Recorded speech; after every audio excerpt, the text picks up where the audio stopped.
Okay. So now,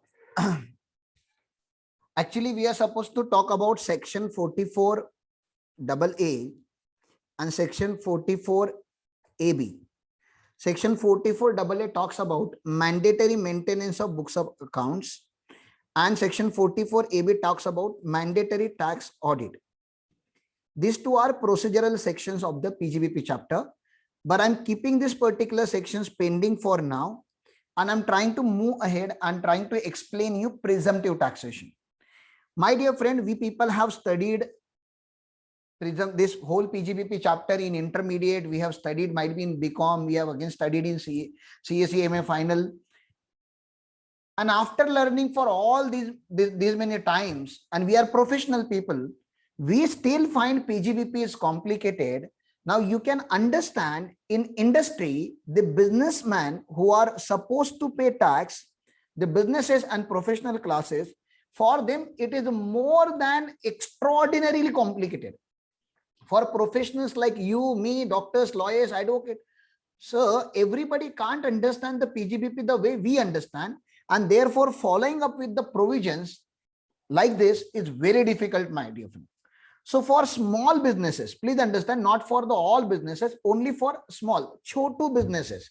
For small businesses, we need to have an alternative mechanism of computation of the tax or computation of the PGBP, and that alternative mechanism of computation of PGBP is known as a presumptive mechanism. This is known as presumptive income. We are not computing tax here, we are computing income. That means we are computing PGBP. In alternative method, we are computing the PGBP, my dear friend. Very important here. Please focus, very important discussion. So what do you mean by small businessman? A small businessman is a businessman who is individual, HUF, or a partnership firm. So this benefit is available only to the individual, HUF, and partnership firm. This benefit is not available to company, LLP, local authority, political party. No. Benefit is available only to this particular small associate, even not to LLP, not to LLP. Firm includes LLP usually, but in this section, firm doesn't include LLP. Here, LLP is excluded. Okay. So the benefit is available only to individual, HUF, firm.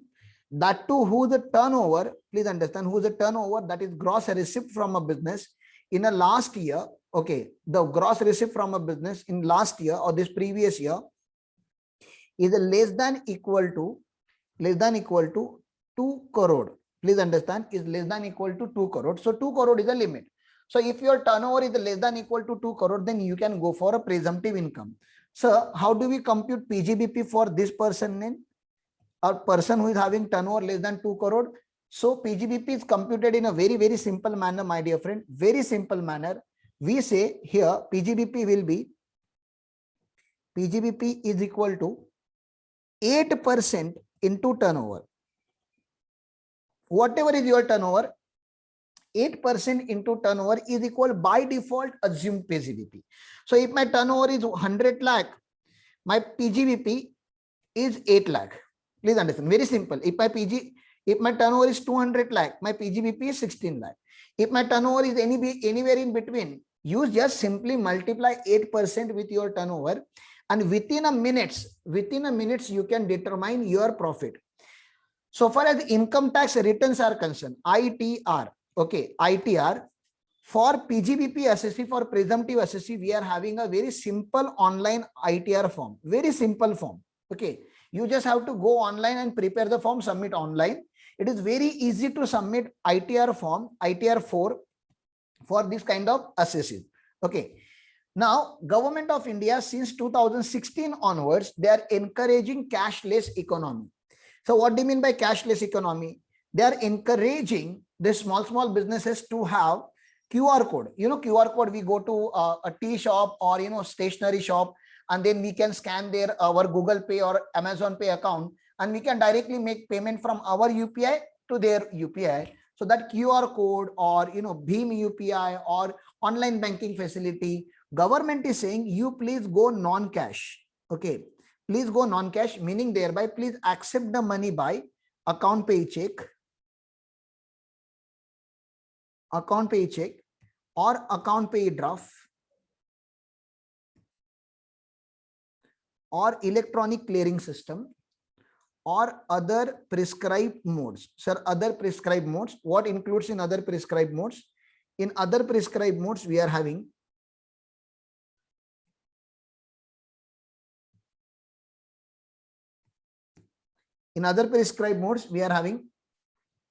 debit card, credit card, NEFT, RTGS or IMPS.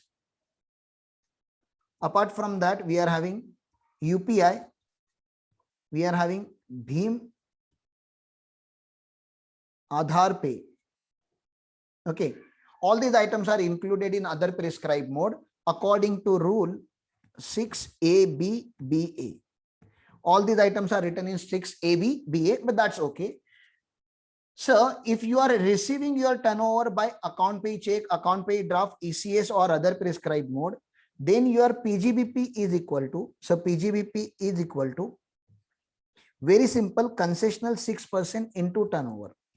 Please understand, if you received by cash, okay, if you received by cash, 8%. If you received in non-monetary, 8%. If you don't receive, it is outstanding, 8%. In all the case, it is 8%. General rate is 8%. Only and only you have received, and you have received by this four prescribed modes, then only we will take it as a 6%. Obviously, lower the profit, lower the tax. Therefore, this is a concessional rate of computation of PGBP for the assessee. So what if I have a assessee, okay, and that assessee, what if you are having a assessee, he's an individual assessee and he's into a trading business, sir. Is he eligible? Yes. If his turnover is less than 200 lakh or 2 crore, he is eligible. Now, my dear friend, please understand, my assessee is having turnover 170 lakh. Okay, he is eligible, sir. Out of 170 lakh, please understand, out of 170 lakh, almost, okay, out of 170 lakh, almost 60 lakh was in by UPI. Okay, almost 60 lakh was by UPI, that Google Pay and all. And balance, sir, what is the balance? Balance is 110 lakh was by cash. Okay, so how will you compute PGBP now? Here I will simply multiply 6%. Here I will multiply by 8%. Okay, so just do this calculation. 60 lakh multiply by 6%. That amount comes to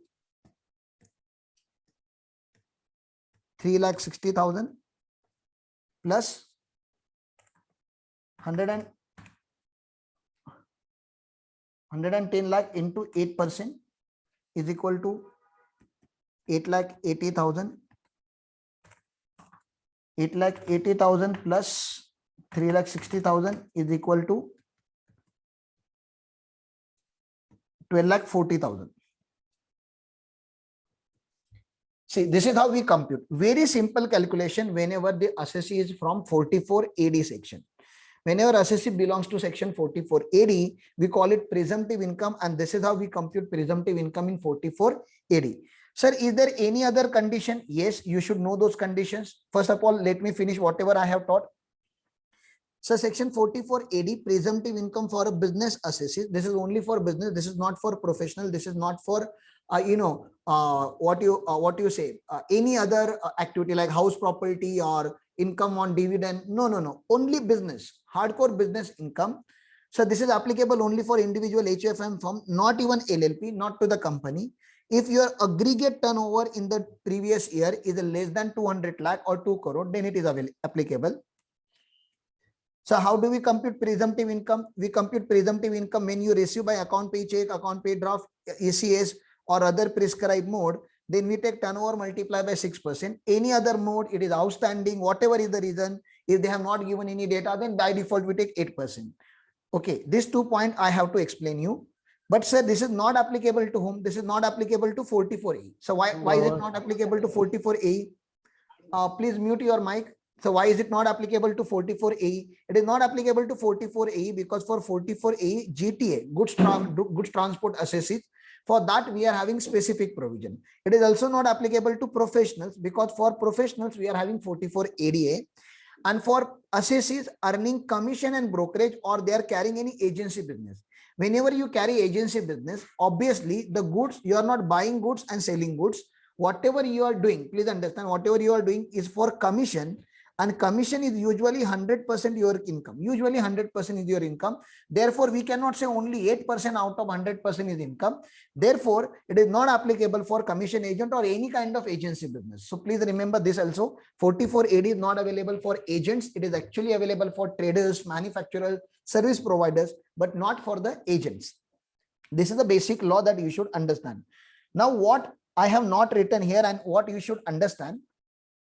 Sir, if assessee wants to, I'm asking all of you, please reply me. If assessee wants to declare profit more than 8%, law says minimum, income tax law says minimum you have to declare 8%. Some assessee, if he wants to take banking loan and for bank loan, he wanted to declare more profit, can my assessee declare profit more than 8%? Please understand, profit more than 8%. Please tell me, can income tax allow me to declare profit more than 8%? Is it possible?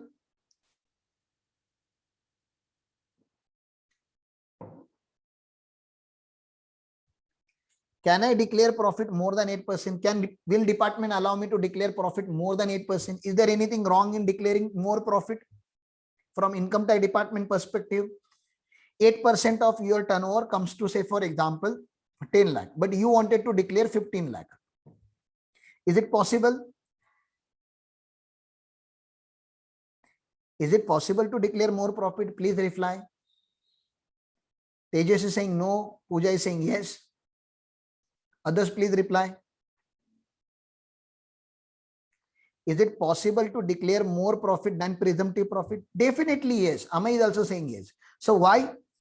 Because if you declare more profit, you will pay more tax. And when you declare more profit and you wanted to pay more tax, income tax department have no problem with that. You can definitely declare more profit. My real question was this: can assessee declare profit lower than 8%? Lower than presumptive profit of 8% or 6%? Can I declare lower than 8%? Come on, tell me. Answer me this. Can assessee declare profit lower than 8%? Yeah, now you are saying no, it should not be available, but the answer is yes.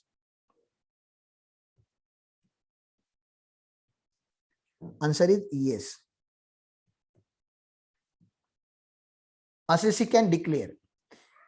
But because assessee wants to declare lower profit, say for in steel trading industry, okay, in steel trading industry, steel trading are not manufacturing, the profit margins are only 2% or 1%, or due to lockdown, he did not earn good amount of profit. Now he knows that I wanted to declare 2%, but government have said minimum 8%. So consequences you should understand. Government is saying, if you want to declare lower, you can declare. But because you are declaring lower than what is presumptive, we don't trust your communication. You please maintain books of account first of all. Please maintain books of accounts under section 44AA. Mandatorily, you have to maintain books of accounts. Not only maintain books of account, go and get your books of account audited. Please understand. Go and get your books of account audited from a chartered accountant. This is tax audit under section 44AB. Okay, this two section that we have left. Okay, please maintain books of accounts and please get yourself audited under section 44AB. And lastly, one most important aspect is, if you come to section 44AD, you must stay in 44AD for 5 years. If you come to 44AD, you must stay in 44AD for 5 years. If you are declaring, if you are exiting, this is the exit from 44AD. If you are exiting in the lock-in period of 5 years, you can take exit. But once you have exited, you cannot re-enter into 44AD. You cannot re-enter into 44AD for, please understand, for another 5 years. Another 5 years. In audit, if you remember the company audit, my dear friend, there also you are having the similar law. Auditor is usually appointed for 5 years. Within 5 years also, auditor can resign. After 3rd year, imagine in 3rd year, auditor wants to resign. He can definitely resign from the organization. But once he is resigned, he cannot be reappointed for another 5 years. Okay.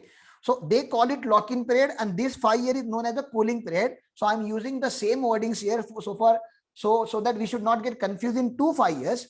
See, once you come into 44 AD, you should stay in 44 AD for 5 years. If you want to take exit, if you want to declare profit lower than the 44 AD profit, you can definitely declare, but there are 3 consequences: maintain books of accounts, get yourself audited, and third, you cannot enter into 44 AD for another 5 years. This is kind of punishment given to assessee for declaring lower amount of profit, and we are getting it audited so that the reliability on the assessee will be increased.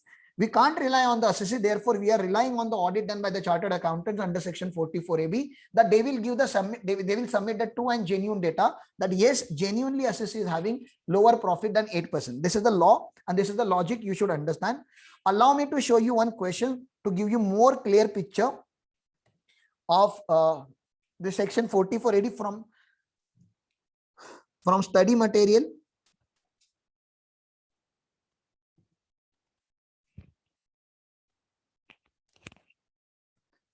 CA final study material.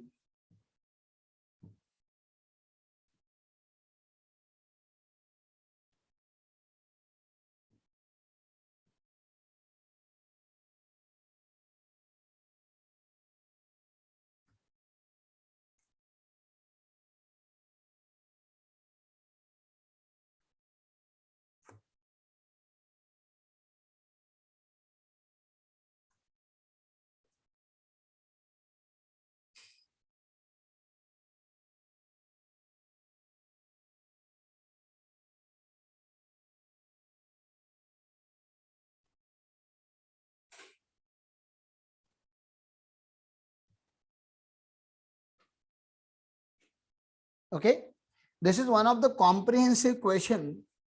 This is one of the comprehensive question on section 44AD.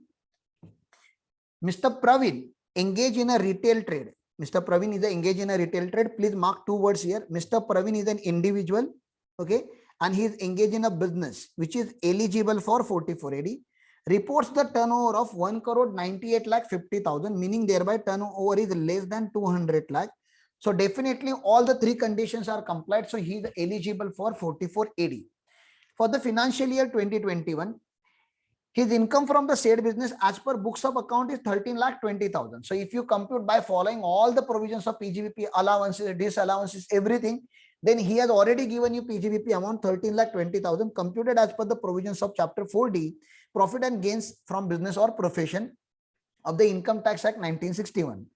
Retail trade is the only source of income of Mr. Praveen. So he doesn't have any other income. So whatever you compute under this section will be the final income. And last year, AY 2021, last year was the first year. Please understand, last year was the first year when he had declared his income accordance with the provisions of 44AD. Now, whenever assessee has declared in AY 2021, he has declared already 44AD. So lock-in period is of 5 years. So if I add 5 on the both side, so it becomes 25 to 26. So till AY 25-26, he must stay. Please understand, he must stay in 44AD. If he is taking exit in anywhere in these 5 years, he cannot re-enter under 44AD for another 5 years. Let's look at what are the question asked by this illustration 19. Is Mr. Praveen also eligible to opt presumptive determination of his income chargeable to tax for the assessment year 21-22? So definitely yes, I have already told you that he is eligible, but let's look at the answer presentation. Yes, since his turnover for 2021 is below 200 lakh, less than equal to 200 lakh, he is eligible to opt for presumptive taxation scheme under section 44AD in respect of his retail trade business. So definitely is eligible. If so, determine his income from retail trade as per the applicable presumptive provisions, assuming that whole of the turnover was on the cash receipt, because he's into retail business. So we have to assume that his whole turnover was the cash.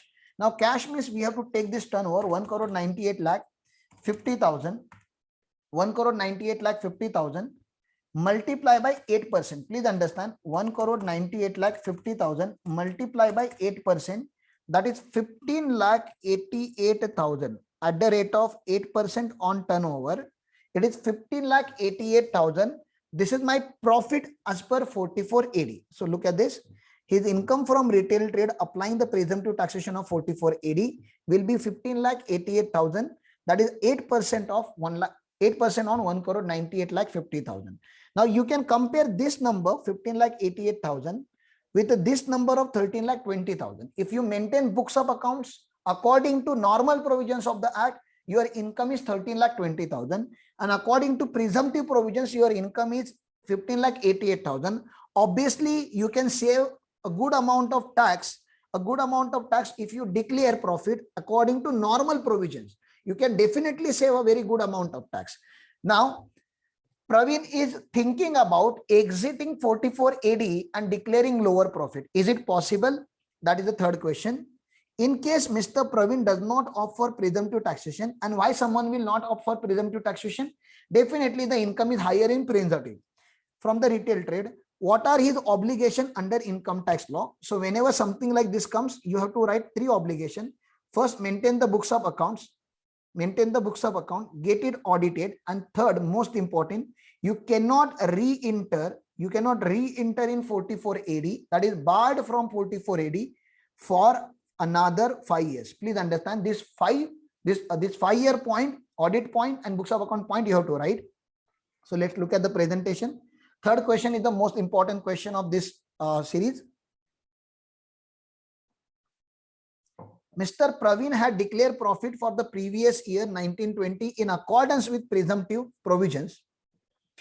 And if he does not opt for presumptive provisions for any of the 5 years, please understand, 5 consecutive assessment year, that is from AY 21 to 25-26, he would not be eligible to claim the benefit of presumptive taxation for the 5 assessment years subsequent to the assessment year relevant to previous year in which profit has not been declared in accordance with presumptive provision. They understood that this is very long explanation, so they simplified it. That is, if he does not opt for presumptive taxation in, say, AY 21-22. So in AY 21-22, he is taking exit. You add 5 years here. So it becomes 26-27. You cannot re-enter in the 44 AD till AY 26-27. Okay. Then he would not be eligible to claim the benefit of presumptive taxation from AY 22-23 to 26-27. Consequently, Mr. Praveen is required to maintain the books of accounts under section 44AA and get them audited under section 44AB since his income exceeds basic exemption limit. So this is what you must learn. Now, the fourth question is from filing of return chapter. What are the due dates of filing of return under both the option? For the tax audit assessee, the due date becomes 31st October. So if you exit, tax audit becomes mandatory. So your due date will be 31st October. If you don't, then for 44 AD assessees, the due date is 31st July. Please understand, this is very, very important for business assessees which are small, who goes for presumptive taxation. So in case he opts for a presumptive income, presumptive taxation under section 44 AD, the due date would be 31st July 2021. The due date would be 31st July 2021. In case he does not offer presumptive taxation scheme, he is required to books of accounts get audited, in which case the due date will be 31st October 2021. So this is another question from next chapter or like future chapter filing of ROI that they have covered here. I have tried my level best to cover 44 AD in the simplest and most precise manner. Still, if you are having any doubt, you can ask.